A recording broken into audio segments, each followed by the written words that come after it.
strangler. We need to treat him without prejudice, and I liked that sort of aspect of it. But wasn't there a little bit in the ambulance, wasn't there? There was that bit where the guy said, "We were the first responders to the Lee Rigby murder." Who was the soldier shot in Woolwich, and they first treated the perpetrators. And he said, "I didn't know they were the ones that killed him. I'm glad I didn't." The Fall rated worse than Paranoids, and I wanted to know what Gary's thoughts were on episode 2. Well, coming on Paranoid now. The world's most annoying characters were out-annoyed by another annoying character. Who was that? Somebody new. Yeah, well... Kevin Doyle? It's the young detective's mother. Is it worth me asking who she is? I bet you won't know. But, well, no, I don't remember. She's fairly well known if someone wants to look it up. I recognise. I'll look it up. You look it up. Overall, what's keeping me watching is the actual storyline. The characters are losing me a bit. Some of the stuff they do, some of the stuff they say, as you say, the dialogue is more than clunky in places. But the thing that's actually keeping me going... Oh, it's Polly Walker from Line of Duty and Prisoner's Wives. That's it.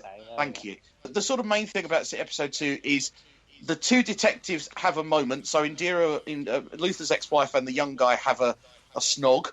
Why is that? I saw that. No, I started exactly. to. Well, I won't spoil the ending, so I can see why they did it. No, you don't mind. No. I honestly don't. At the end, he gets... Okay, I will spoil it. At the end, he gets thrown over and falls to his death. Well, See, I should have kept watching.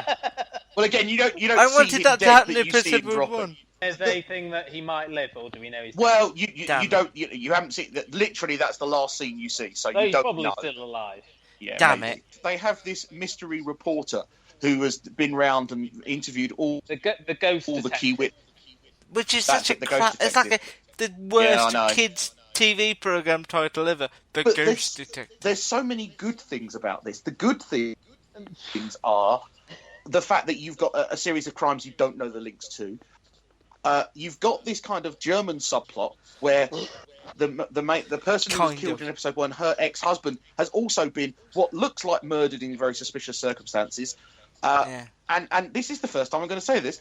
Robbie Williams' girlfriend is in it and doesn't do a bad job of acting. Okay.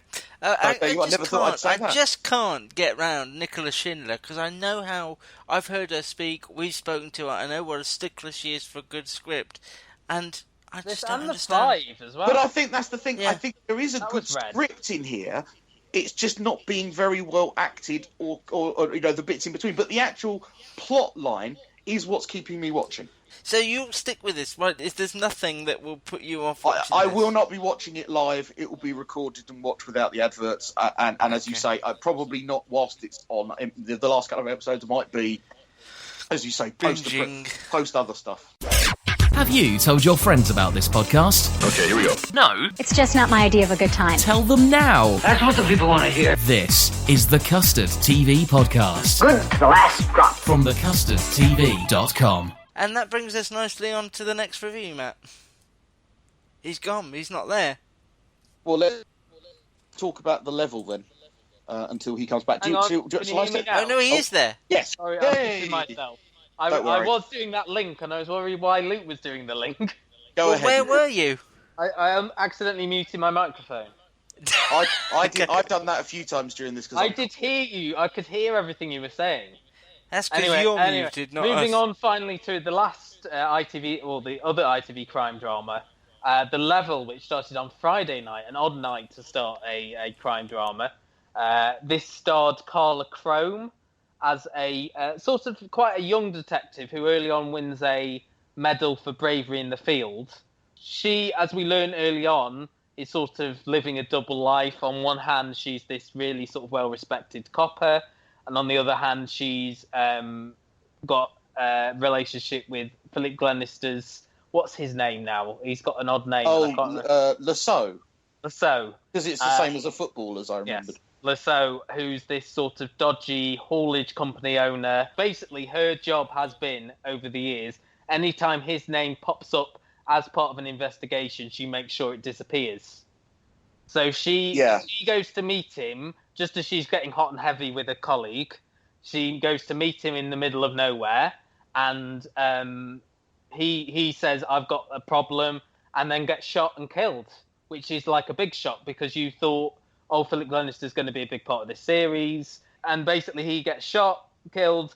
I think that we might see some flashbacks in future episodes. Well, that's what I thought, that this is time for flashbacks. And she also, in the sort of running away, she gets shot as well and ends up with this bullet wound, which she's trying to treat during the rest of the episode. She then gets sent to, is it Brighton? Yeah.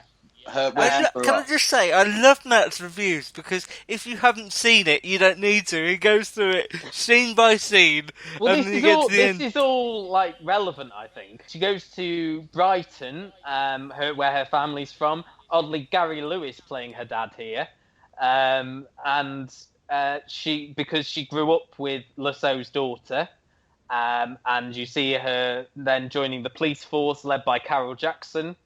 Also, Noel Clarke, who's her partner while she's down there, never quite trusts her because she's from like the serious crime squad or the fraud squad, and he's always slightly having a dig at her for no apparent reason.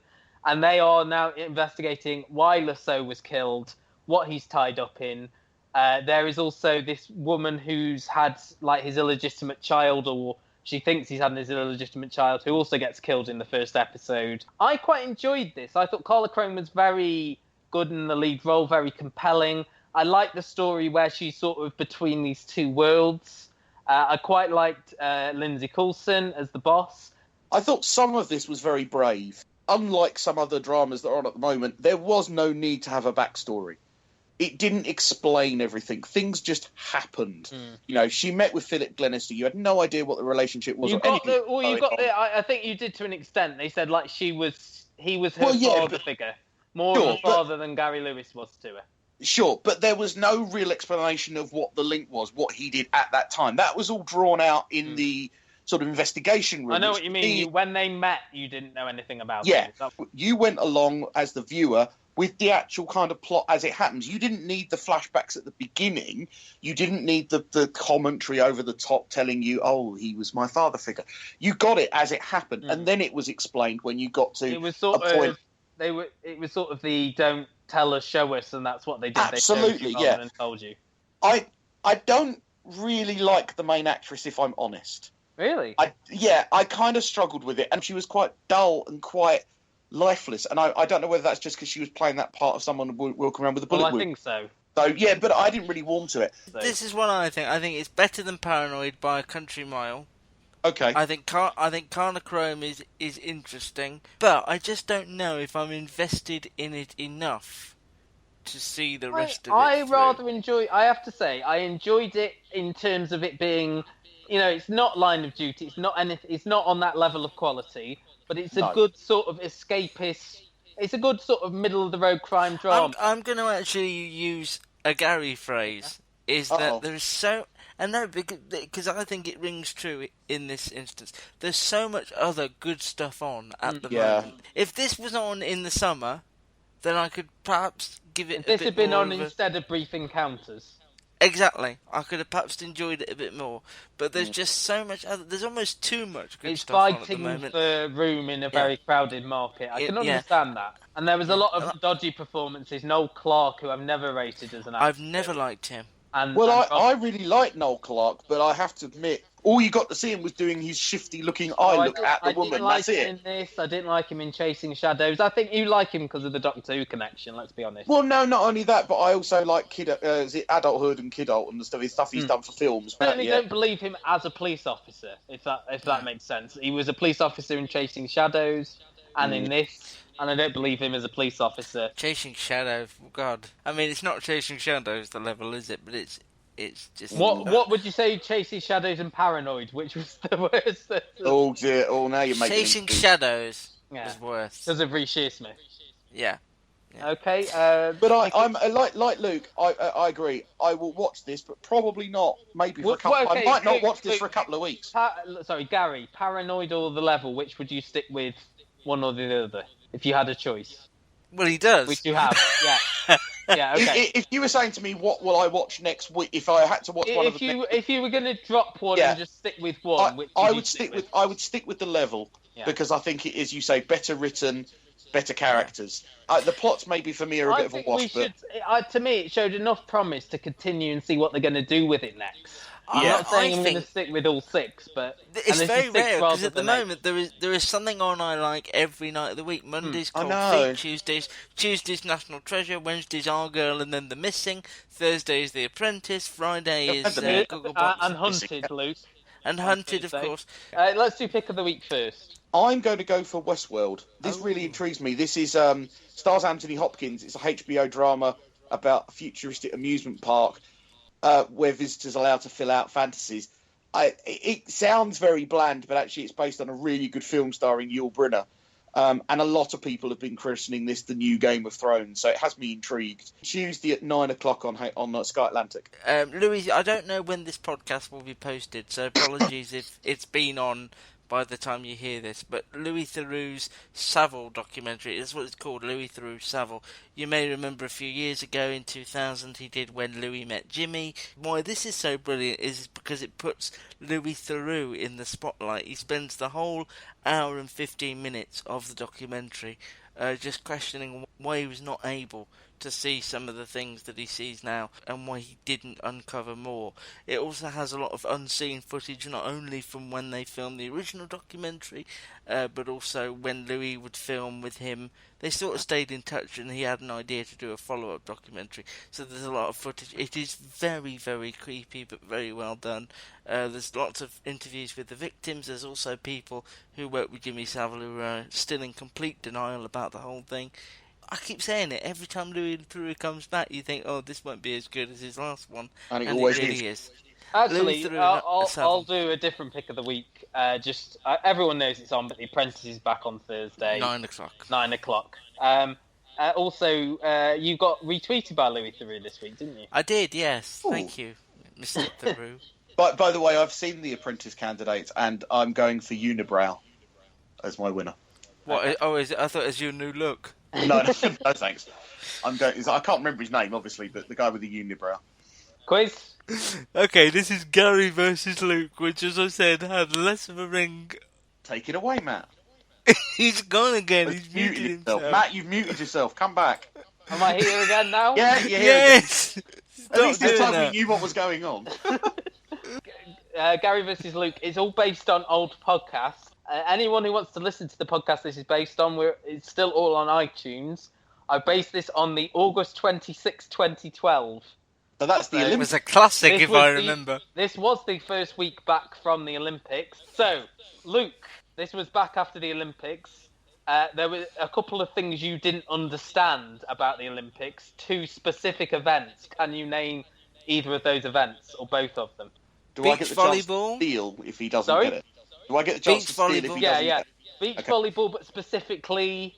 Men's beach volleyball. Men's beach volleyball, very well done. Yes! And the I other still one, don't, that's why. I The still other don't. God. Curling, maybe? Gary to steal one. Dressage. No, you're both wrong. Taekwondo. Football. No. Synchronised swimming was Oh, the yeah. or to put it how Luke put it, the crazy dancing that was synchronised swimming. You know what? I don't remember seeing the synchronised swimming this year. Oh, I do. I watched it all. Oh, And I still don't understand men's beach volleyball. So Yes. 1 point to Luke because he got male beach volleyball. Gary, for you, I will give you either the show or the name of the person. Oh, bloody. You described a reality show winner as the red-haired large lady who none of us thought would win, either the show or the contestant. The red-headed larger lady. Oh, well, I'll go for the X Factor and being Sam What's-Her-Face. Luke No, to 'cause steal. The redhead, and we're talking August. Is it somebody off MasterChef? No, you're both wrong. It was Voice Series 1 winner, Leanne. Oh, yeah. Gosh. Wow. Well, so no surprise that none of us remember that one. You were I don't struggling think to will.i.am remember her would. name then. That's why Well, you yeah. described her as the red-haired large lady who none of us thought would win. Luke, in this week, Judges' Houses at the X Factor was announced, and joining Tulisa was Tiny Temper. What were the 2 things you said you knew about Tiny Temper? Oh, he leaves some of his clothes at his nan's house. Almost. And he... Oh, no. he's got so many clothes he leaves them at his nan's house. Yeah. And he's never been to Scunthorpe.